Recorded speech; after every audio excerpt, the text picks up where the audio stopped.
Semana Santa o yung tinatawag nating mahal na araw ay 40 days natin itong pinaghahandaan. Piniprepara natin ang ating simbahang katolika para tayo ay magtika-tika at magmuni-muni para ating pagsisihan ng ating mga kasalanang taglay-taglay sa ating mga katauhan. 40 days nga natin itong pinaghahandaan. Simula ng Candelaria, yung pagbabasbas ng kandila sa simbahan, at ang Palm Sunday, yung linggo ng palaspas. Dito natin sinisimulan at ito na ang hudyat ng isang linggo ng mahal na araw. Kaya andito tayo ngayon sa may San Agustin Church, Manila Cathedral, ang kanilang ginagawa na taong-taong ginagawa na pagpoprosesyon. Yung taong-taon na nating ginagawa, sinasariwa natin yung kanyang pagpapako at pagkamatay sa krus. Yung the usual highlights of Good Friday is the Santo Enterro, yung Holy Burial, ang banal na paglilibing doon. Doon natin natitignan ang ating mga pananampalataya. Doon nakatuon ang ating puso at isipan sa paggunita na ang mga labi ng ating Panginoong Kristo ay ating ginugunita. Dahil dito, lalo tayong napapagtibay ang ating pananampalataya bilang mga Katoliko at Kristiyano. Dito sa mahal na araw, dito natin pinakikita yung ating pagsisisi. Dapat pagsisihan natin ang ating mga kasalanang nagagawa kasi sa araw-araw, hindi naman tayo perpektong mga tao.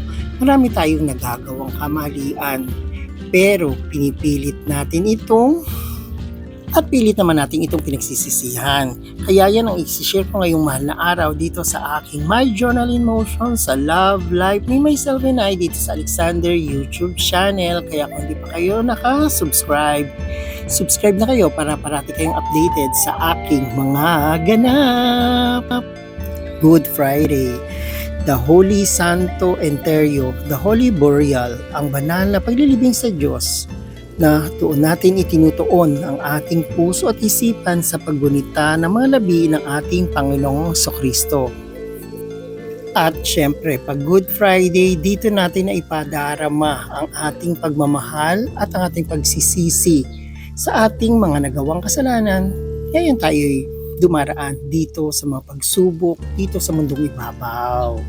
At ngayon, kasama natin sa prosesyon ang mga karosa, ang mga santong pinoprosesyon na kasama noon ng Panginoong Kristo sa ganapan nga ng kanyang pagkakapako sa krus. Kasama natin sa mga karosa sina San Juan Bautista, San Francisco, Santa Maria Magdalena, San Diego de Alcala, at ang mahal na Birhen. Dito ipinapagunita sa ating mga Katoliko ang mga nagdaang kaganapan. Kaya ngayong mahal na araw, ating pagsisihan at taos-puso nating pasalamatan natin Panginoon sa pagtubos niya ng ating mga kasalanang mga nagawa na ngayon patuloy pa rin nating nararamdaman ang kaguluhan, ang kasamaan sa mundo, pero sa ating panalangin at pagkapit sa ating Panginoon, ito'y ating mapapagwagian. Kapit lang tayo hanggang dulo. Kapitan natin ang ating mga panalangin at ang kanyang mga kaya habang tayo ay naglalakbay sa mundong ibabaw, ating panghawakan ang kanyang mga aral, ang kanyang mga pinagwagiang laban sa mundong ibabaw, lalo na ang pagtubo sa ating mga kasalanan.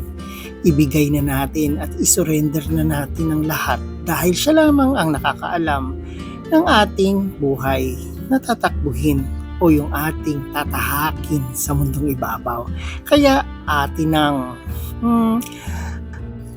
panoorin ang muntikong prosesyon na ginather dito sa aking Alexander YouTube channel.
Kaya ang bawat pagsisisi at ang ating pasasalamat ay idulog na natin sa ating Panginoon dahil ito ay nakakagaang sa paglalakbay natin dito sa mundong ating ginagalawan.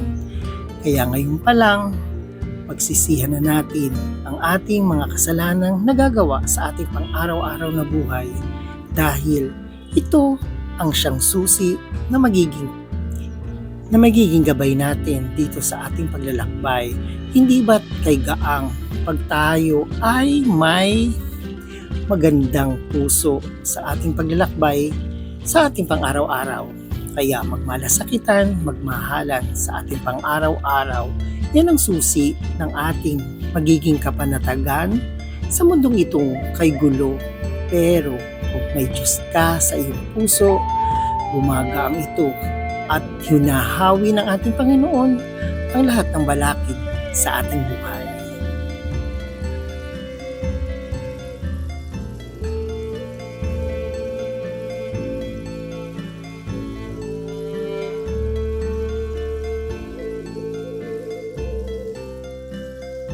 Kaya ngayong mahal na araw at sa mga susunod pang mahal na araw at araw-araw pagsisihan natin ang ating mga nagawang kasalanan para ang ating mundo ay gumaang-gaang sa kaguluhan. Hindi ba't ang panalangin ang siyang tutugon sa lahat ng ating pangangailangan sa mundong ibabaw?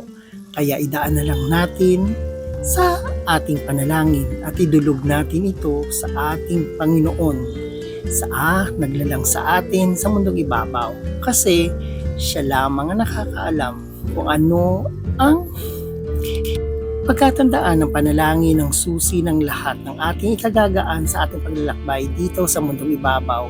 O ayan, thank you for watching and God bless!